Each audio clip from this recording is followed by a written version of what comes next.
The day I defended a billionaire CEO accused of fraud, I thought I was in control. I wasn't. By the end of that week, my entire life would be turned upside down, and I'd discover that some victories come with a price you never see coming. My name is Victoria Sterling, and I'm what you might call a legal assassin. Not the kind that kills people, the kind that kills cases. For the past 8 years, I've been Manhattan's most feared defense attorney, the lawyer other lawyers call when they're out of options. My success rate? 94%. My fee? Let's just say I drive a Lamborghini and live in a penthouse overlooking Central Park. I specialize in the impossible cases, the ones where billionaires, politicians, and corporate titans face prison time. While other attorneys play it safe, I play to win. I've gotten mob bosses acquitted on RICO charges, helped pharmaceutical executives walk away from wrongful death suits, and made SEC fraud allegations disappear like smoke. But this story isn't about those victories. This is about the case that changed everything, the one that introduced me to an enemy I never saw coming. It was a Tuesday morning in October when Marcus Chen walked into my office. At 42, he was the youngest CEO to ever take a tech company from startup to a $50 billion valuation in under 5 years. CyberVault, his digital security firm, protected the data of half the Fortune 500. He was brilliant, ruthless, and according to the federal government, a criminal. "Ms. Sterling," he said, settling into the Italian leather chair across from my desk, "I need you to make a problem disappear." The problem was massive. The FBI had spent 2 years building a case against him for securities fraud, insider trading, and conspiracy. They alleged he'd manipulated CyberVault's stock price through fake partnerships, doctored earnings reports, and sold $2.3 billion in personal shares based on inside information. If convicted, he was looking at 25 years in federal prison. "The evidence against you looks substantial," I said, flipping through the 847-page indictment. "Emails, financial records, witness testimony from your own CFO." Marcus leaned forward. "Evidence can be explained. Witnesses can be discredited. That's why I'm paying you $500,000 just to take the case." $500,000. Just to say yes. I'd handled big cases before, but never one with this much money on the table. My standard rate was $2,000 an hour. This case would easily run into millions. "There's something else," he continued. "If you win this case, and I mean completely clear my name, there's a $5 million bonus waiting for you." I tried to hide my excitement, but $5 million would change my life. I could pay off my penthouse, buy that vacation home in the Hamptons I'd been dreaming about, maybe even start my own firm. "Mr. Chen," I said, extending my hand, "you've got yourself a lawyer." The next 3 weeks were a blur of 16-hour days. My team of junior associates worked around the clock, combing through evidence, interviewing witnesses, and building our defense strategy. The case against Marcus was strong, too strong. The prosecution had financial records showing suspicious trades, emails discussing creative accounting, and testimony from David Park, CyberVault's former CFO, who claimed Marcus had ordered him to inflate revenue numbers. But I've learned something in 8 years of doing this job: every case has cracks. You just have to know where to look. The first crack came when I interviewed Sarah Martinez, a former CyberVault employee who'd been laid off 6 months before the indictment. She mentioned something interesting. The company's internal servers had been hacked twice in the past year. Both times, financial data had been accessed. "Did you report these hacks to law enforcement?" I asked. Marcus said not to. Said it would hurt the company's reputation if clients knew their security firm couldn't even secure its own data. This was the opening I needed. What if the evidence against Marcus wasn't legitimate? What if someone had planted it? I hired a private cybersecurity firm to examine CyberVault servers. What they found was disturbing. The emails the prosecution was using as evidence had been created and backdated by someone with administrative access to the system. The financial records showing suspicious trades had been altered after the original hack. "Someone with serious skills did this," explained Jake Morrison, the lead forensic analyst. "They covered their tracks well, but not perfectly. There are digital fingerprints if you know where to look." But when I tried to present this evidence to the prosecution, they weren't interested.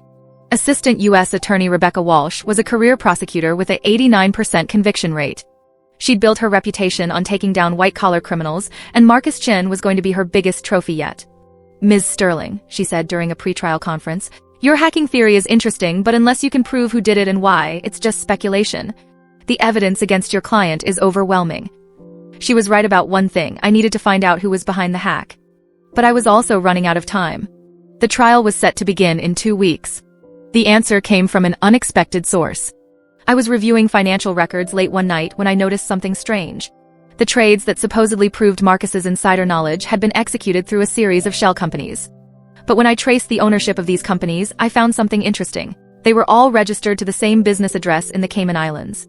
I called my contact at an international investigation firm. Within 48 hours, he'd traced the companies back to their true owner, David Park, the former CFO who was testifying against Marcus. David hadn't just been embezzling money from Cybervault, he'd been short-selling the company's stock and using his access to plant evidence that would destroy Marcus and crash the stock price.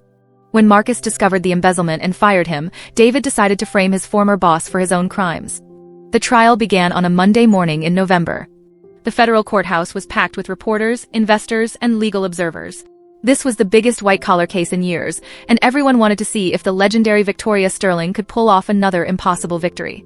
Rebecca Walsh opened with a devastating presentation. She showed the jury emails where Marcus discussed creative solutions to earnings shortfalls. She presented financial records showing suspicious stock trades. She brought David Park to the stand, where he tearfully testified about how Marcus had pressured him to commit fraud. "Ladies and gentlemen of the jury," Walsh said in her opening statement, "the defendant is a man who built his fortune on lies. He manipulated his company's financial reports, traded on inside information, and when he got caught, he tried to blame others. The evidence will show that Marcus Chen is guilty of securities fraud on a massive scale." When it was my turn, I took a different approach. "Members of the jury," I began, "you're going to hear a lot about evidence in this trial. Documents, emails, financial records. But I want you to remember something as you listen to the prosecution's case. Evidence can lie. And in this case, the evidence has been lying for 2 years. I spent the next week systematically dismantling the prosecution's case. I brought in my cybersecurity expert, who testified about the server hacks and the altered evidence. I presented financial records showing David Park's shell companies and his suspicious trading patterns.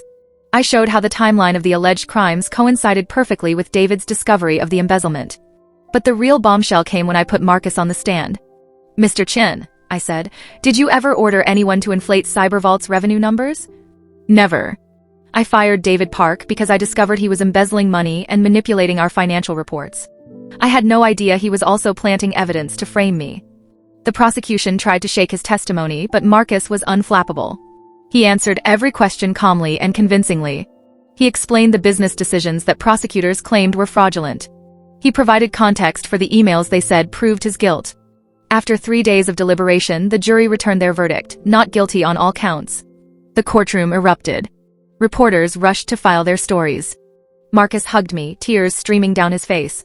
I'd done it again, pulled off another impossible victory. But my celebration was short-lived. That evening, as I was packing up my office, my assistant Jessica rushed in, her face pale with worry. "Victoria, you need to see this," she said, holding up her phone. On the screen was a news alert. "Breaking, confidential Cybervault client files leaked online. Hundreds of corporations' security details exposed." My blood ran cold. Cybervault protected the digital security for some of the most powerful companies in the world. If their client files had been leaked, it would be a disaster of epic proportions. But that wasn't the worst part. As I scrolled through the leaked documents on my phone, I saw something that made my heart stop. There, buried in the files, was a folder labeled V. Sterling Personal. Inside were documents I'd never seen before, documents that appeared to show me receiving payments from Cybervault months before Marcus had been indicted. The documents were fake, of course. But they looked real. Real enough to destroy my career if anyone believed them. My phone buzzed with a text from an unknown number. "Congratulations on your victory, Victoria. But every win comes with a price. Check your email." I opened my email to find a message with no sender name. "You cost me everything when you destroyed David Park's testimony. Now it's your turn to pay. I have enough dirt on you to end your career. Unless you want to join your client in the headlines for all the wrong reasons, you'll do exactly what I say. More instructions to follow. A friend." I stood there in my office, hands shaking as I read the message again. Someone had not only hacked Cybervault's servers, but had also fabricated evidence to implicate me. They'd watched my entire defense strategy, waited for me to win, and then struck at the moment of my greatest triumph. I thought I'd been playing chess while everyone else was playing checkers. But I'd been wrong. Someone else had been playing the game all along, and I was just finding out that I wasn't the player. I was the pawn. As I looked out at the Manhattan skyline from my office window, I realized that winning the biggest case of my career might have been the biggest mistake of my life. Because somewhere out there, in the digital shadows of the city, someone was watching. Someone who knew exactly how to destroy me. And they were just getting started. The game had changed. The question was, would I be smart enough to survive it?